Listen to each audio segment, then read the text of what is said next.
el Ángel tiene muchas cosas a favor así de entrada. Primero que es amigo y buena persona, y que además también es un peleón en esto de la política, que compartimos trincheras. Después hay otra cosa por la que yo además cada vez admiro más a ciertos extremeños y extremeñas, porque hay extremeños que nacen en Extremadura y son extremeños, pero hay otros extremeños y extremeñas que lo son porque han querido serlo, es decir, porque a pesar de que han nacido en otro sitio, que han vivido en otro sitio, han decidido en un momento instalarse en Extremadura y asumir todas las consecuencias que no son pocas.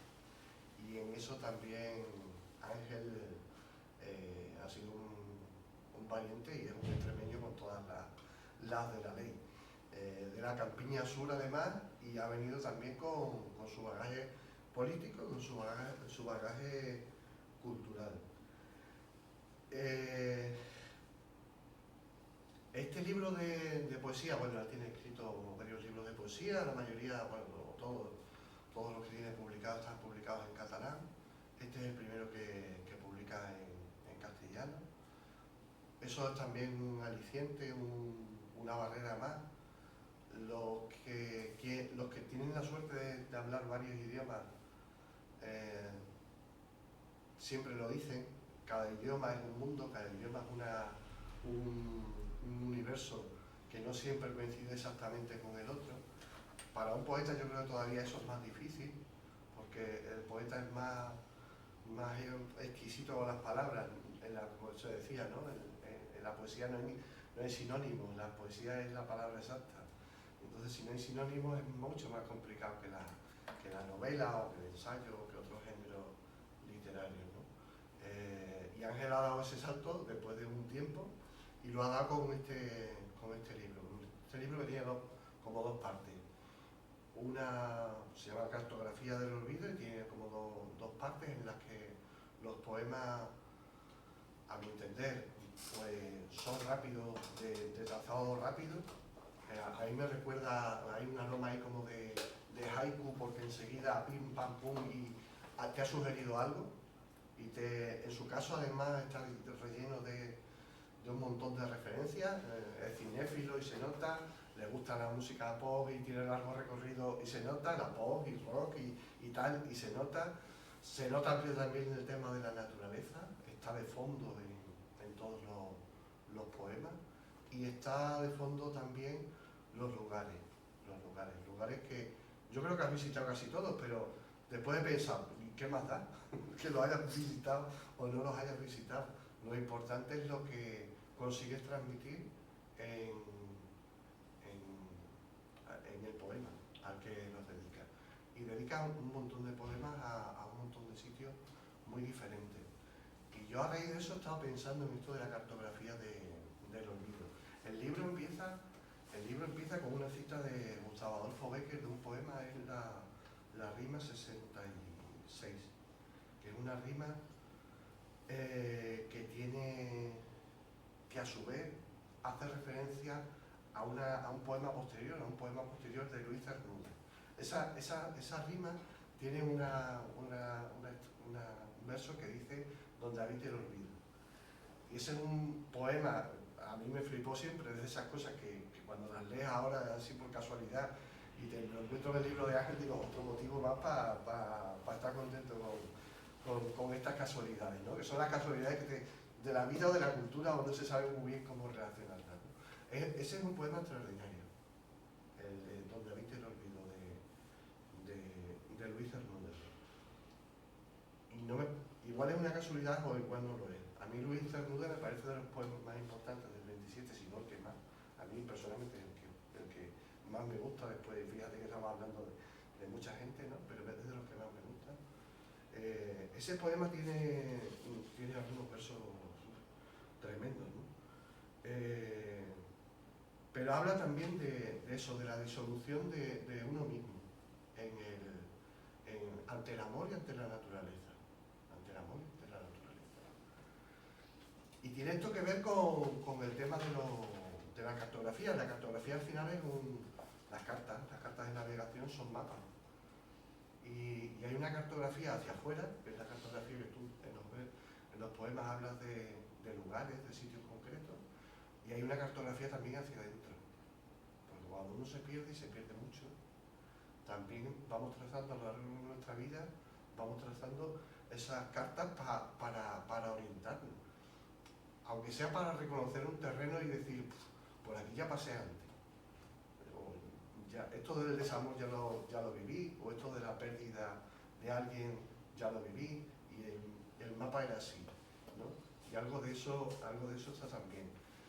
Y ahí me encontré con otro poema en el que tú también citas a otro poeta que me gusta mucho, que es Fernando Pessoa, que lo citas con un verso que dice: nosotros no nos realizamos nunca, somos un abismo que va hacia otro abismo, un pozo que mira al cielo. Y claro, Pessoa es Fernando Pessoa además, la palabra Pessoa de su apellido quiere decir persona. Y Fernando Pessoa es conocido por los heterónimos, es decir, él no escribía con su nombre, escribía con los nombres de personajes que se inventaban. Entonces, hay un poeta bucólico, pseudo, no sé,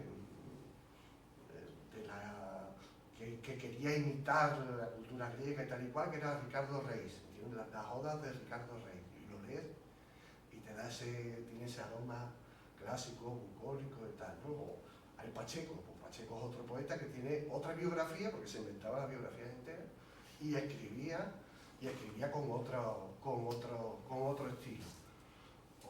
En fin, y hay muchos, no son ni dos, ni tres, ni cuatro. Pessoa tenía su propio laberinto, ¿no? Laberinto en el que se buscaba a sí mismo, porque al final, con los distintos estilos, al final la búsqueda era la búsqueda de la identidad, ¿no? Y en esa cartografía, pues también es una cartografía hacia adentro, una cartografía para conocerse.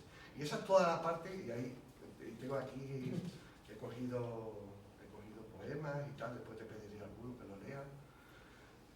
Y después hay otra parte. Hay como una segunda parte en este libro, que es una parte ya cañera y reivindicativa y a tope. Y ahí hay un poema muy largo, que es el de los hijos de Agobio, que está inspirado en Triana, en una obra fantástica, que es un clásico ya del porro español, andaluz. Y después hay muchos poemas que yo creo que merecen la pena, que además, si no hubieran lanzado a editarlo, pues lo que hemos hablado antes, probablemente con esos poemas no se ganan premios, no se consiguen editores, pero sí se consigue pelear también con el verbo y con la poesía, ¿no? Hay uno que me gusta mucho, que es el de Jerusalén, que dedica a la lucha palestina, y alguno más, ¿no? Pero yo creo que es una obra que merece la pena leerla. Si se compra el libro, pues mucho mejor, porque así podrá publicar mucho más cuando llegue su momento, pero creo que es un libro que merece la pena leer y regalar. Y creo que tiene mucho trabajo por delante, mucho camino por delante, y yo por lo menos me lo he pasado bien disfrutándolo y con las coincidencias. Y muchas gracias por mi parte y mucho ánimo. Muchas gracias. Bueno, buenas tardes a todas y a todos. Muchas gracias, Joaquín, muchas gracias a La Enredadera, muchas gracias a todos los que habéis venido. Son malos tiempos para la lírica, ya lo decían, ¿no? Pues nosotros somos los de picar piedra y como era topalantismo, ¿no? Topalantismo. La verdad es que la poesía es algo que sale de dentro, pero es algo que también te gusta compartir, ¿no? Y por eso, tal como decía Joaquín, ¿no? Hay una parte que es precisamente la cartografía del olvido, que hay poemas en todo el libro que igual son de los últimos 10 o 12 años que escribí en castellano y que los tenía ahí preparados, pero bueno, como me iba saliendo cosas que tenía para editar en catalán, que de hecho, bueno, tengo 5 libros editados en catalán, gané 4 premios desde los 18 años, pues fui ganando, y la verdad es que me sentía muy cómodo, pero en casa hablábamos en catalán, pero con mi abuela que era maña hablábamos en castellano, con mi tía que era gallega en castellano, ¿no? Con lo cual siempre ha sido un poco el bilingüismo, ha sido siempre presente, y con lo cual siempre ha habido una manera de expresarme que siempre quedaba ahí, ¿no? Con Cartografía del Olvido lo que hice fue que me di cuenta de que cuando viajaba, cuando iba a según qué sitios, escribía de una manera determinada, haciendo referencia a ese sitio, o haciendo referencia a una idea o a una leyenda de la cultura popular, y entonces lo podía coger y a todos los podía encadenar de una manera, que por eso en Cartografía del Olvido siempre acaba pues, con una palabra que define, ¿no? Que busca. Yo tengo amigos a los cuales son los que le paso la primera vez, digo, como lector, no como editor, sino como lector, ¿qué te parece? Y hubo un amigo que tardó más de un mes en contestarme, me decía, pero Gaby, ¿qué está pasando? No, es que cada vez que leo un poema voy buscando a ver dónde es por el Google, y claro, y por eso tardo tanto, ¿no? Y digo, hombre, pues está bien, porque para mí la poesía, aparte de escribir, la poesía para mí es un conocimiento y es una experiencia. O sea, yo, por ejemplo, cojo y indago mucho y digo, hostia, ¿esta palabra qué significa? ¿No? Por ejemplo, hay un poema que hace referencia al Yaguarete Abá, que me impactó mucho, porque claro, igual que aquí en la cultura europea tenemos la leyenda, ¿no? Del hombre lobo, pues es que en la Amazonia tiene la leyenda del hombre jaguar, y es lo mismo. O sea, que cuando hay noches de luna llena, se convierten en jaguares, ¿no? Y entonces, a partir de ahí, hostia, pues como a mí también me gusta mucho la antropología y viajar mucho y eso, pues enseguida enlacé, digo, hostia, pues me lo imaginé por ahí, ¿no? Creo que es muy importante eso. A mí me gusta escribir porque me gusta conocer y de hecho también eso, favorecer que otras personas que lo lean, ¿no? También cojan y se... Oh, pues esto qué es, ¿no? Que despierte curiosidades. Porque al final la lectura, yo tengo amigos, por ejemplo, y conocidos que hacen poesía, y es una poesía que para mí es muy directa, pero que no aporta nada. Cada uno tiene sus gustos, a mí me gusta la que tienes que escarbar, ¿no? No tampoco la metapoesía de otros que escriben solo para poetas, para ser reconocidos, sino yo creo que la poesía debe ser algo que cultive, que siembre, para que haya cosas que nazcan, ¿no? Y para mí es muy importante haber sacado Cartografía del Olvido, porque como decía Joaquín, yo llevo casi ya 5 años en Extremadura, y para mí, pues bueno, también coger y empezar a hacer las presentaciones aquí en esta tierra, ¿no? Pues para mí es muy importante, aunque yo no tengo raíces extremeñas, yo tengo raíces de Madrid, de Barcelona, de Aragón, pero bueno, al final tengo aquí una frase que me gusta mucho, que es del premio Nobel egipcio Naguib Mahfouz, que por cierto recomiendo, tiene una obra muy pequeñita pero que es preciosa, que es Akenatón, que bueno, es una narrativa, una novela corta, pero la cual es un hijo de un alto dirigente de la corte de Akenatón, y se pregunta qué pasó con Akenatón. Y el chaval joven, el adolescente, hace como de periodista en la época egipcia y va preguntando a cada uno de los generales, a Nefertiti, a tal, cómo era Akenatón, ¿no? Pues claro, Akenatón fue el que rompió con todo, el que se llevó o sea, fue un revolucionario de su época, ¿no? Y un malentendido, ¿no? Entonces, de Naguib, me desvío un poco, pero de Naguib Mahfouz, ¿no? Y la frase que dice, que enlazo mucho también con lo que ha dicho Joaquín, dice, tu hogar no es donde naciste, el hogar es donde todos tus intentos de escapar cesan. Y eso yo creo que también me ha pasado a mí al llegar ahí a vivir a la Campiña Sur, ¿no? Yo ya, de momento creo que ya no quiero escapar de la Campiña Sur, y a lo mejor sí quería escapar de forma interior y también exterior de donde estaba.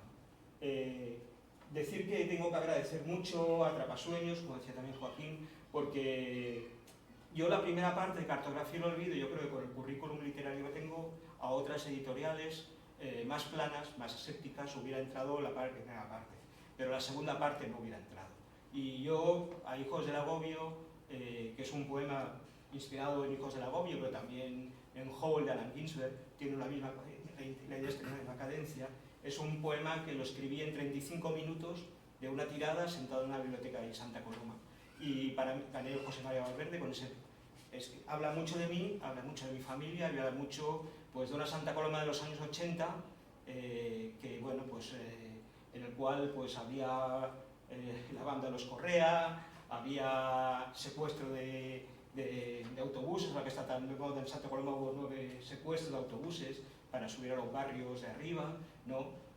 Había compañeros que estuvieron en la cárcel, compañeros que se quedaron con sobredosis, compañeros que tenían mono, que tú estabas en casa y escuchabas como había uno que estaba pegando chillidos y era porque tenía un monazo increíble, y eso, pues, todo esos hijos de la Agobio, ¿no? Fue como una soltar todo de una época, ¿no? Pero luego recitaré un poquito. Y luego eso, hay 2 voces, ¿no? Una voz que es la... A mí siempre se me ha dicho que la poesía que hago es muy de imágenes, y me gusta porque... Y además creo que tengo una memoria fotográfica, ¿no? Es decir, cuando pienso una cosa, cuando he perdido una cosa, enseguida pienso, veo el cajón o veo... O sea, vas directo, y entonces yo creo que eso en la poesía también lo hago, es decir, evoco imágenes, ¿no? Pero en la parte de Hijos del Agobio yo creo que es una poesía más directa, más alternativa, también muy ligada a la cultura alternativa y underground que había en Barcelona, y eso yo creo que también queda demostrado. Y luego también algún pequeño homenaje a Federico García Lorca y tal, que yo creo que eso para mí era muy importante, ¿no? El prólogo es un prólogo largo, y os lo avanzo, es de José García Obrero, que es un chico que también es de Santa Coloma y se fue a vivir a Córdoba y ganó el Ciudad de Burgos, es un poeta reconocido, lo han editado en alguna editorial ya de, digamos, de estatus, ¿no? Y luego deciros que eso, que para mí Cartografía del Olvido pues es una maravilla, a mí me gustó mucho. La portada es de Joan Guerrero, que es un poeta, digamos, de la fotografía social, de los que iba por los barrios cuando Santa Coloma todavía estaba en obras, que había, como lo que ahora vino del 47, después de las pequeñas construcciones, pues ahí en Santa Coloma pasaba igual, y él era un fotógrafo amigo, que incluso teníamos algún proyecto que luego no se pudo hacer porque ya estaba enfermo, de fotografías y poesías, conjuntamente con algún otro poeta de Santa Coloma, y creo que él era nacido en Tarifa, y cuando encontré esta fotografía, que es de Tarifa, precisamente hecha por él, dije, esto va para adelante, porque me gustaba mucho y creo que cuadra mucho, ¿no? Dicho esto, pues mi idea era hacer alguna lectura de poesía. Voy a leer algunos de Cartografía del Olvido y algunos de Hijos del Agobio, y luego si queréis que lea otros en peticiones, pues intentaré no hacerme muy pesado y no leer muchas cosas, ¿vale? Empezaremos con Aoraki, ¿vale? Aoraki es el nombre que dan los maorís al monte Cook, ¿no? Entonces, bueno, en Nueva Zelanda. Dice: no hay piedra que no sea piedra en la morrena del glaciar. El blanco de la caliza pinta de azul naif el lago, y la llovizna que no cesa. En esta luz desposeída, en los instantes perdidos, se deja llevar la memoria. Acariciamos el cielo de los otros, nubes rozando el suelo. Aoraki. Esta es una que, bueno, de Kalimantan, que es, bueno, el nombre que le da en Indonesia a Borneo, ¿no? Dice: no hay nubes ni ríos iguales, todos nacen de aguas diferentes. Se desvanece la bruma en la jungla de Borneo. El amanecer es tímido ante la poderosa noche. Sobrevivimos huyendo de las pesadillas, persiguiendo los sueños. Los miedos que ahuyentamos son espejos del pasado y nos consumen por dentro. Veneno de culebra.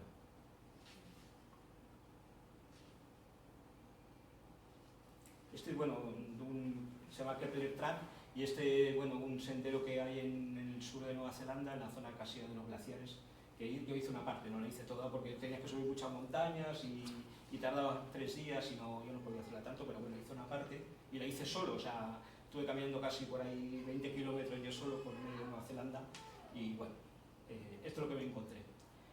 Es el bosque un animal malherido, lluvia tenue, brisa que reverdece, el musgo que recubre a los caídos en un silencio completo.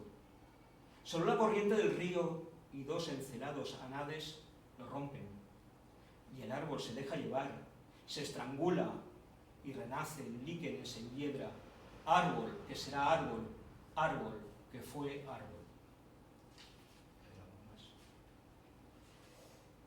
El de Yaguaratepa, que ya os contaba antes, lo del hombre jaguar. Es el despertar de raíces con sangre, en una maraña de latidos inconstantes, un torrente de llamas e incendios, donde moran los dioses y ancestros. Quisiste ser jungla y árbol, quisiste ser lava y volcán, quisiste ser agua y río. En las noches de plenilunio solo combates a tus miedos.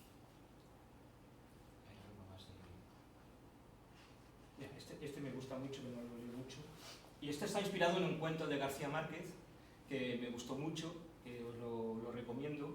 Luego lo buscáis, porque bueno, yo le he dado otra vuelta, ¿vale? Pero te quedas ahí muy impactado, es un cuento corto. Dice, no vayas a Samarra. Allí la noche y el día se confunden. Es el aliento del horror, la llama del fuego fatuo, en Samarra. A la sombra alargada del Zigurat, un baile de arena y viento como la pétrea. Muro sin compasión. Hundida en un valle de profunda desolación. Fuentes de agua rojiza tiñen sus calles, y el silencio ahoga los llantos de las plañideras. No vayas a Samarra. En Samarra la muerte te espera. Os recomiendo el cuento de García Márquez. A ver, otro más por aquí. ¿Cómo se llama el cuento? Busca Samarra, yo creo que se llama Samarra. Es muy curioso. Bueno, si queréis, resulta que coge y hay el esclavo de un mercader que coge, el mercader le dice, ves al mercado que tienes que coger y comprar allí una cosa. Y coge, y cuando va para allí, el esclavo, bueno, el sirviente del mercader, coge y se encuentra la muerte. Y coge y va asustado, con las pupilas hecho polvo, llega al mercader y dice, oye, que me he encontrado la muerte, dice que viene a buscarme. Y coge, el mercader dice, coge un caballo y vete. Dice, porque te está buscando, ¿no? Dice, sí, me voy a Samarra. Y coge y luego el mercader se encuentra con la muerte. Y le dice, no, que he visto a tu esclavo que se ha asustado. Dice, ¿a dónde iba? Dice, iba a Samarra. Dice, pues yo voy para allá. La cosa iba un poquito así. ¿Samarra es un lugar real o...? No, es un cuento claro, inventado. Claro, podría ser a lo mejor inspirado en algo de las 1001 noches, porque eso es de la zona de Irak y tal, ¿no?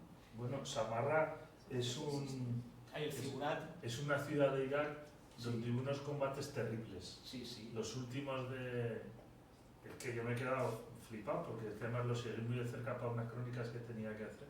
Y en Samarra hubo unos combates espantosos, sí. Los últimos que libraron los norteamericanos antes de largarse, y los derrotaron. Pues seguro que estaba ahí, la muerte los estaba esperando. ¿Derrotaron los americanos o los iraquíes? Iraquíes a los iraquíes a los americanos. Samarra fue una carnicería y decidió, aparte de la cúpula norteamericana, retirarse de aquí. No, lo recomiendo. A ver, voy a ver otro. Voy a empezar ya con uno de Hijos del Agobio. Es un poema muy largo, no voy a leerlo todo, ¿vale? Pero como la entrada de Hijos del Agobio dice, dormidos al tiempo y al amor, un largo camino y sin ilusión, que hay que recorrer, que hay que maldecir, Jesús de la Rosa. Pero la entrada propiamente del poeta de Hijos del Agobio, del poema Hijos del Agobio, es de Allen Ginsberg, que dice, he visto los mejores mentes de mi generación destruidas por la locura, histéricos, famélicos, muertos de hambre, arrastrándose por las calles. Allen Ginsberg. Y yo entro y digo, un día pregunté qué fue de Juan, y mi viejo profesor sabía que el caballo había corrido muy deprisa, también José y Paco. En mi calle se escuchaban aullidos de selva, de primates lisérgicos, de jeringuillas en los rincones, escondidas entre los orines y las bolsas de basura que nunca se llevó el camión. ¿Qué más daba?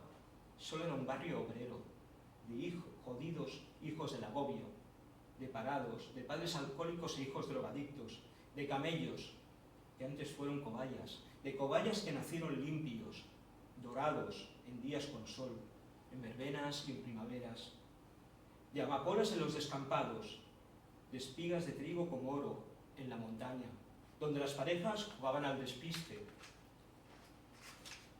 y las bandas atracaban con la correa, donde las escuelas eran barracones, las iglesias asambleas revolucionarias y el autobús una forma de huir al paraíso más allá del río, donde solo una línea hacía el recorrido entre las paradas del centro y del gran comercio, allí donde un día el atentado se llevó al arquitecto de lo que era un plan nuevo.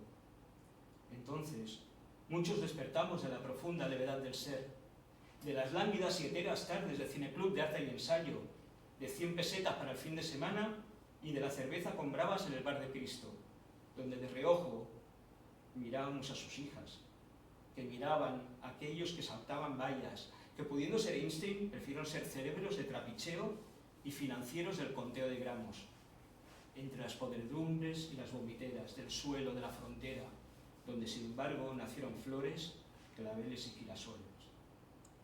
¿Quién quería ser Rockefeller? Si la noche, los gritos y el espanto conducían a las huellas de Poe, y debajo de las ventanas el grupo de palmeros hacía ritmos cadentes, decadentes, para acompañar a los chichos. Y a lo lejos Ramoncín, en una noche de verano, en litros de alcohol, escondía el pan y la chicheta. Que detrás de las fábricas aprendías el sexo, el porno de papel y el sabor de los húmedos labios que vinieron a salvarte del precipicio. Ilusión fugaz, que convertía a plebeyos en príncipes y a las princesas en matajares. Y ahora voy a leer, bueno, dos más de aquí de Hijos del Agobio y acabo. Hay uno que cogí, ese tiene muchos años, igual tiene 15 años, en una lectura. Allí se hace mucho el slam, que el slam es como una especie de declamación teatral, de lectura y tal. Entonces, yo nunca me he atrevido a hacerlo, pero intentaba parecerlo, ¿vale? Se llama Killing in the Name, que es un homenaje a la canción de Rage Against the Machine, ¿no? Dice: rumores, me llegan rumores, soledades y desvelos, me revuelve el estómago la intrínseca desmemoria de los peces urbanos, paredes de vidrio y saltos al vacío. Las redes de seguridad se las llevaron el último embargo societario, hastiado de tertulianos habituales, de palabras superficiales. Subo el volumen, abro la ventana y como si llevara el micrófono en mano me arrodillo ante el escenario, señalo el horizonte, distingo tu rostro y disparo mis rastas al viento.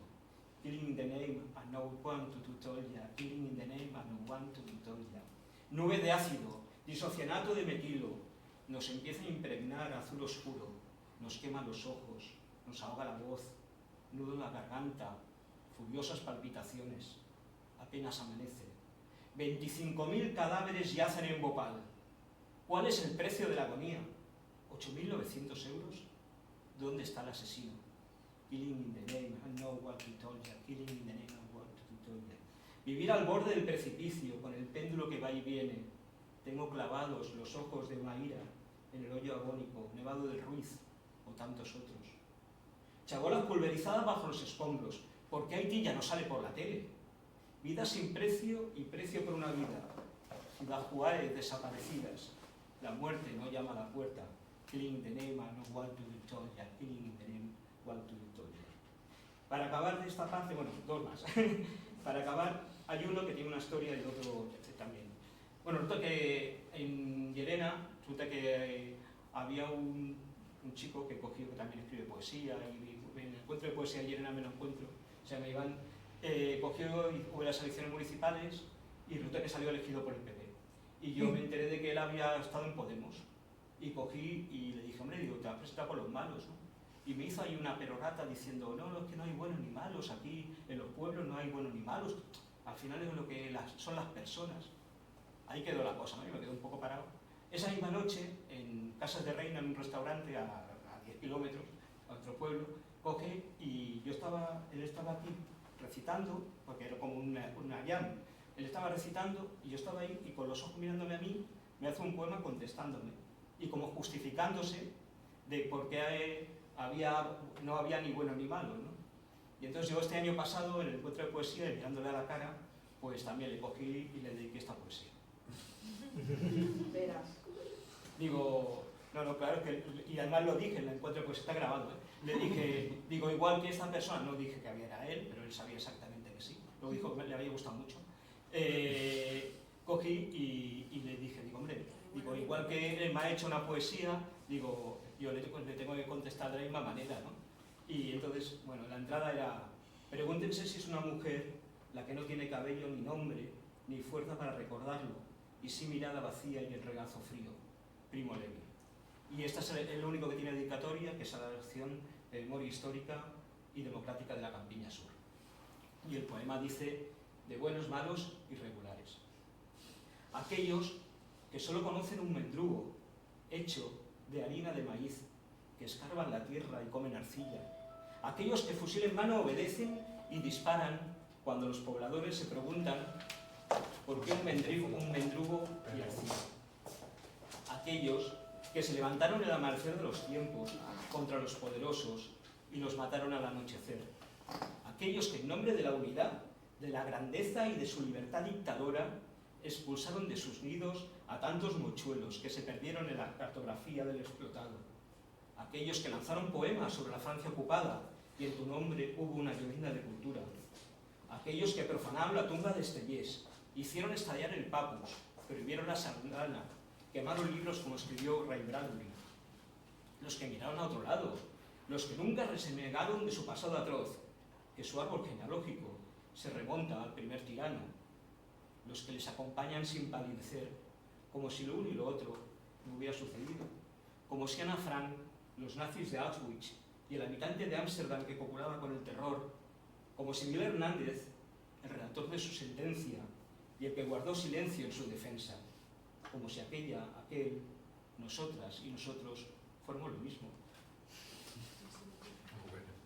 Y luego para acabar, Dice que le gustó, ¿no? Sí, le gustó mucho, me encantó. Qué cuajo. Para acabar, uno que le he dicho que a la manera de Federico está inspirado en una de las que hicieron reproducciones de bodas de sangre con Inma Cuesta, aparte que era la artista en blanco y negro, la recomiendo, se llama La novia, y a mí me gustó mucho y me impactó mucho. Bueno, creo que es es diferente, ¿no?, de la obra teatral, pero creo que tiene mucho. Entonces, ya veréis que el poema tampoco tiene tanto que ver con eso, pero es así. Dice: en la sierra crecían el romero y la genista, crecían el tomillo y el hambre, crecían el hambre y la ausencia. En la sierra yerma y castigada, el viento soplaba en la quebrada, el cuervo avisaba de mal augurio, un lejano y persistente quejido que penetraba en las sienes. En la sierra ensangrentada, donde había huido el guerrillero, solo quedaba un cerezo, con una rama a cada lado, la del olvido y la de la muerte. Muchas gracias. Si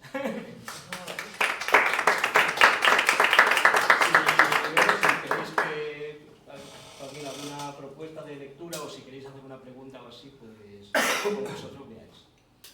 He intentado no hacerme muy pesado porque si no una poesía... No, ha sido pesado.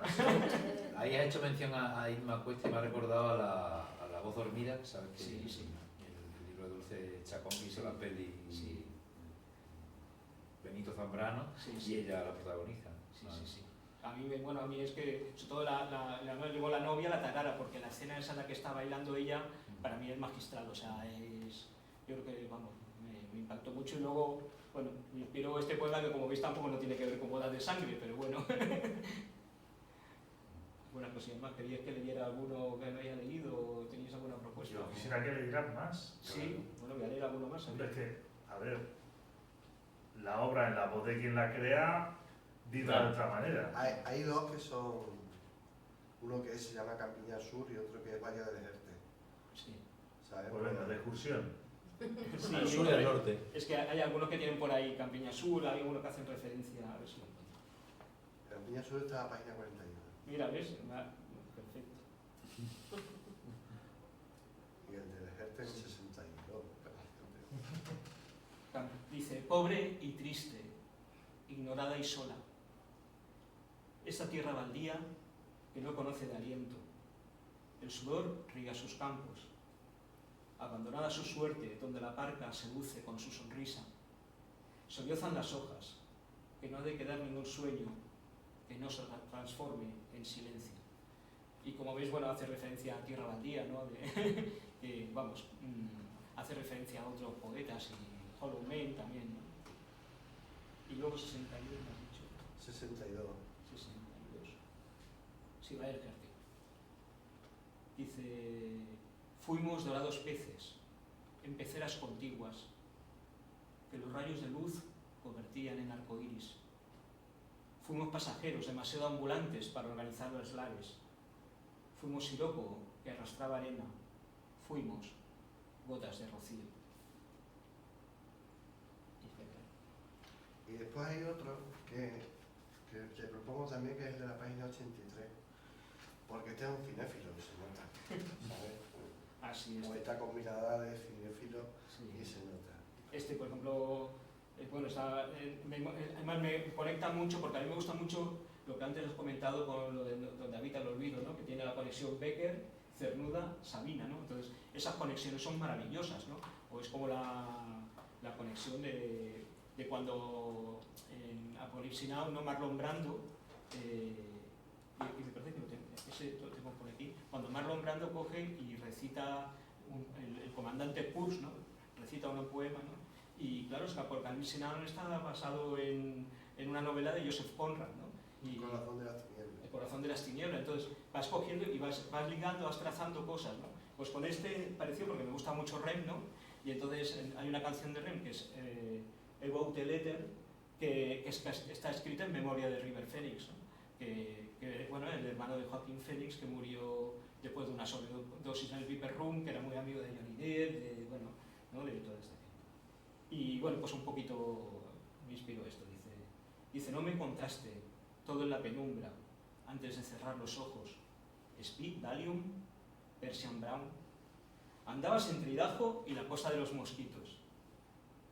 Más larga es la agonía cuando la vida es corta. Y en el Viper Room ya todo era miseria. Siddhartha nunca alcanzó la sabiduría, nunca retornó del trance, cuando las flores se marchitan tan deprisa. Pero a ver si encuentro el de... Bueno, hay otro también, cinéfilo, ¿no? Que hay uno de Fighter Club, el Club de la Lucha, ¿no? Dice, vienes a mi mirada, neblinas del pasado retornan persistentes.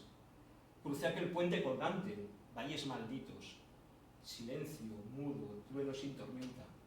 ¿Quién eras tú cuando el mundo se hundía? Y este dedicado, bueno, era Club de la Lucha.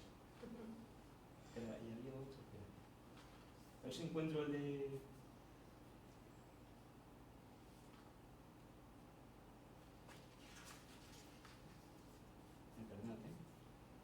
Esto de no tener índice, porque claro, es que en la poesía también ponen índices de aquella manera.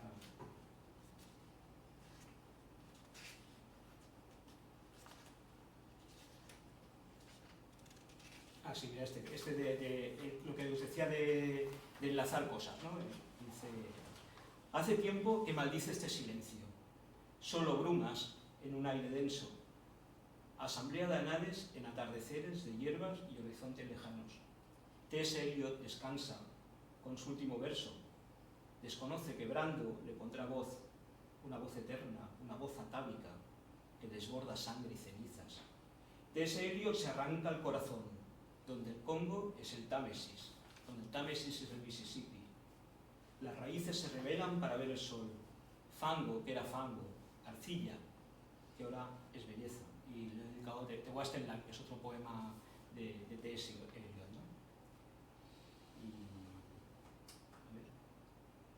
Bueno, para acabar a ver. Uno también tiene conexiones, ¿no? Tiene la conexión de Federico García Lorca, cuando poeta en Nueva York, pero luego también enlaza con Cohen, ¿no? Con First Manhattan, ¿no? Primero conquistaremos Manhattan y luego Berlín, ¿no? Y luego con el Omega de Lagartija, Nick y Morente. Y entonces, bueno, pues eso un poquito ahí enlaza, ¿no? Y decía Lorca, dice, vendrán las iguanas vivas a morder a los hombres que nos sueñan. Dice, dime cómo son los días sin sol en la ciudad sin sueños, cuando despojados de ilusiones se suicidan los gorriones chocando contra los rascacielos. Los espejos que no reflejan ya la carne de los hombres, cuando vendieron sus tristes almas a los vendedores de humo negro y al fulgor de los neones, el despertar de una atroz pesadilla, una raíz de mandrágora, un sendero entre contenedores, mientras jalean las serpientes para atraparnos en las redes. son las sombras que rellenan aquellos espacios olvidados. Bajo un plomizo cielo inquebrantable se esconden los sueños rotos, incapaces de ser verdades. La lluvia fina humedece la tierra, pero escuchamos los augurios de la derrota en los idus de marzo. Cruzaremos el Rubicón para ser cenizas, para morir en los campos de Manhattan. Bueno, hago ahí un poquito de Julio César, ¿no? de los idus de marzo. Voy ahí, bueno. Y luego, eso, bajo un plomizo cielo inquebrantable, eso es de una canción de Víctor Manuel, que la de Asturias, ¿no? Se dice, bajo un cielo plomizo inquebrantable, no que hace un homenaje a Asturias minera. Bueno, si queréis que lea alguno más, leo alguno más, pero como vosotros veáis, ¿eh? Muchas gracias. Y si hay alguna pregunta más o alguna cosilla, pero no, me he hecho un peso, os lo he dicho antes. ¿No? Yo casi que te pediría alguno más, ¿eh? Sí. Venga, Ya que has venido. Hay uno que tú eres dedicado al Santo Bandido. Sí, La página 33. Sobre todo Creo que tiene una historia. porque explicas el contexto y bueno, el Santo Bandido es algo que me impactó mucho porque venía yo bueno, estuve recorriendo Perú y Bolivia solo con la mochila, yendo en autobuses y venía de La Paz hacia la zona sur de Perú y pasando a las 2 de la madrugada traqueteando por los caminos esos que, vamos, que solo pueden haber allí, ¿no? Porque son precipicios al lado y en un momento determinado apareció como una pequeña había como unas velitas, ¿no? Y pregunté y eso decía, no, es que aquí había un bandido que le daba todo a los pobres, robaba a los ricos, ¿no? Y eso se ha dado mucho, incluso en México hay altares dedicados, ¿no? a los maleantes, ¿no? Y eso, pues a mí, como me gusta mucho la antropología, eso también me impactó mucho, ¿no? Y entonces cogí y me vino el poema este, ¿no? Y dice, serpenteante carretera entre baches y riscos, una vela en el silencio y la capilla roída por el viento. Tantas balas en su cuerpo como piedras en el camino. Cholitas de duelo le ofrendan flores y fetos de llama. Nunca el alba se durmió en su pecho. Venerado en las villas miseria, en las favelas, en los poblados, el Santo Bandido.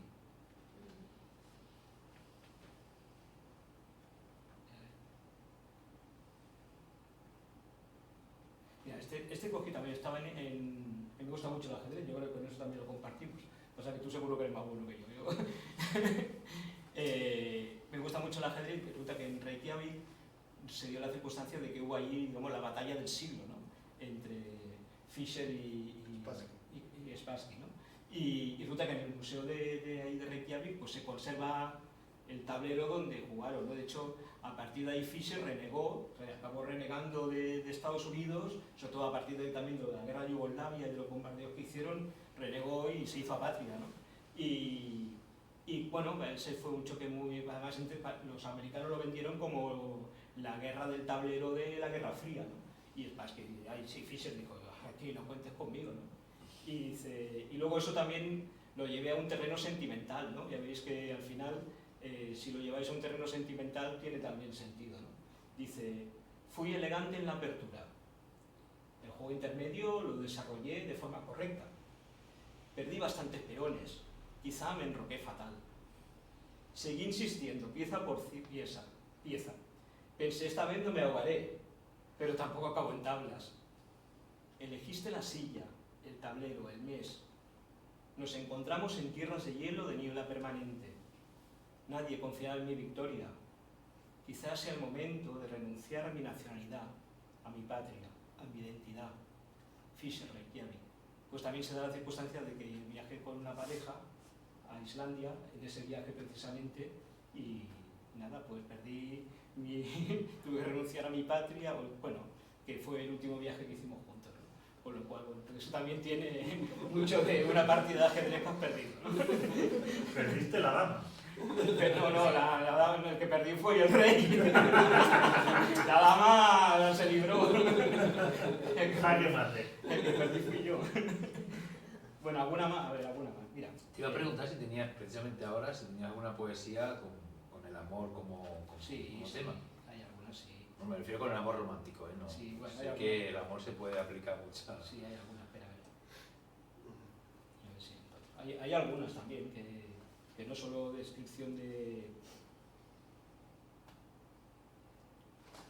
No, te digo porque Mira, me da la sensación de que tu poesía tiene mucha chicha ahí, ¿no? Tiene mucho mensaje, tiene mucha... No, algunas sí de más sentimental de colado, ¿eh? Así que no son, Sí. no son descriptivas de paisajes ni tal. Dice, sabes que hay miradas sobre ti y vuelas como si en la noche fueras una estrella más y brillas como si la luz no quisiera alejarse y perderse entre las sombras. Y espera, hay otra.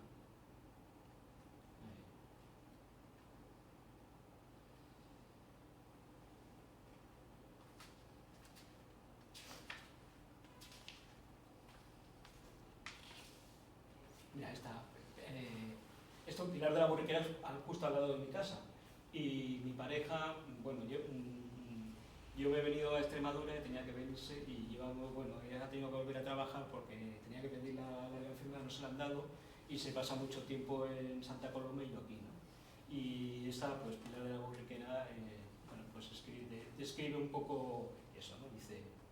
Dice, lloverá en otoño, rozando las hojas marrones. Silbará el viento del norte, emblanqueciendo la tierra. Llegará el invierno con su nieve, como un adiós nada breve, adormeciendo los pueblos como lirones, aquí, en esta casa enfriada por el clima, por tu ausencia. Y va a acabar uno de cartografía del olvido, que se llama Epílogo, ¿vale? Este también es un homenaje a Lorca, ¿no? Y con este... si queréis acabamos. Dice, gitanito del Sacromonte, endurecido de frío y fogata, ya tu voz no se oye. En la cuesta de Realejo arrimaron tu cara en la pared de piedra de la Real Maestranza. 3 hojas de tabaco, una hogaza de pan negro, en el cuello un collar de alpaca, recuerdo de tu madre, Malfario se la ha llevado. Los cascos de los caballos hacen eco en los adoquines. 3 tricornios con poncho oscuro se alejan hacia la Alhambra. Gitanito del Sacromonte, tenías voz que rompía el alba. Entre Vida y Alfácar, ahí van los 4 muleros perdiéndose por el horizonte. Muchas gracias.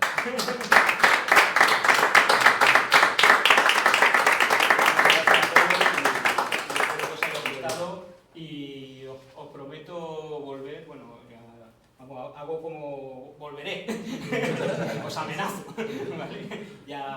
Y nos seguiremos viendo y muchas gracias a todos y todas por venir. Pues sí, hombre, bueno, nos sentimos afortunados y afortunadas por estar aquí, es verdad que estamos poca gente, bueno, pero también porque nos hemos salido yo creo que del día habitual de programación y tal, ¿no? Pero bueno, lo que decíamos pero que... tienes que volver, claro. Todo palantismo, todo palantismo. Las cosas hay que hacerlas, a pesar de, hay que hacerlas. Yo creo que merece la pena que lo disfrute más gente y que lo compartas con más gente aquí. Así ya volveremos. Ya sabes el camino.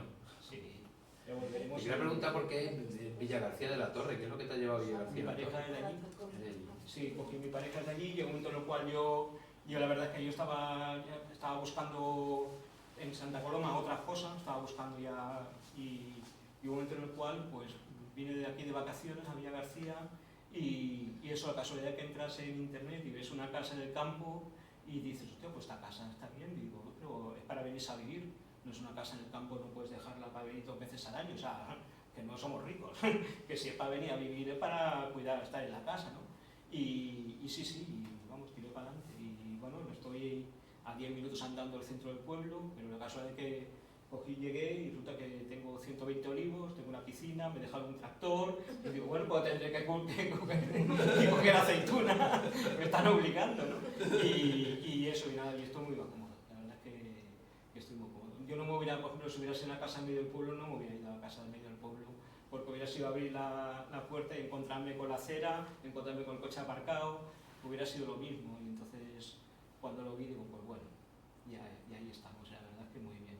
Y es un pueblo además que yo, de los de la campiña, de los que conozco, es un pueblo con mucha gente joven. Ahora están intentando, yo estoy apoyándolo a hacer otro festival que es el Villa Embrujada, con gente joven ahí. Bueno, hay movilita y se está bien. Bueno, cada cual sabe. Ya lo comentamos, que sabes que ese festival vino la pegatina, cuando Sí, todavía la pegatina sí. no de llenaba el Wizzing, cuando no llenaba el Wizzing. Y de Callaos también, sí. Y nada, ahí están montando los chavalitos y me estoy echando una mano. Y ahí vamos. Pues nada, muchas gracias y cualquier cosa, ya sabéis, estoy en el Facebook y podéis coger y poner una reseña. Qué pesado que el Ángel, lo de matamos poeta a domicilio, vamos a enviarle uno. Ahora que ha dicho dónde vive. Voy a buscarlo. Incauto. Pilar de la borriquera y ahora tú. Pasa que estoy yo a un lado. Está los gorrinos al otro y al otro lado está el pastor con la oveja, o sea que puede equivocar perfectamente, ¿vale? Como se equivoque de noche, se meta dentro del gorrino igual. Pero bueno, nada, muchas gracias. Aquí sabes que se dice los guarrinos, ¿no? ¿Qué se dice los guarrinos? Los guarrinos chicos. O los cochinos, también son los cochinos. Sí. Pues nada, muchas gracias y estamos en contacto y mañana yo sé que yo soy muy fan de Eduardo Galeano y vamos, que me hubiera gustado mucho venir, pero es que además juego voy para Sevilla, así que ya sería haría mucho, pero la verdad es que se acompaña todo muy bien y todas las presentaciones que dais y todo, porque la verdad es que el espacio es maravilloso. Yo cuando vine digo, aquí tengo que presentar porque esto es muy bien y hombre, y son muy acogedores y la verdad es que uno se siente aquí. Claro. Sí, al pelo, se siente al pelo. Adoptado quedas. Muchas gracias.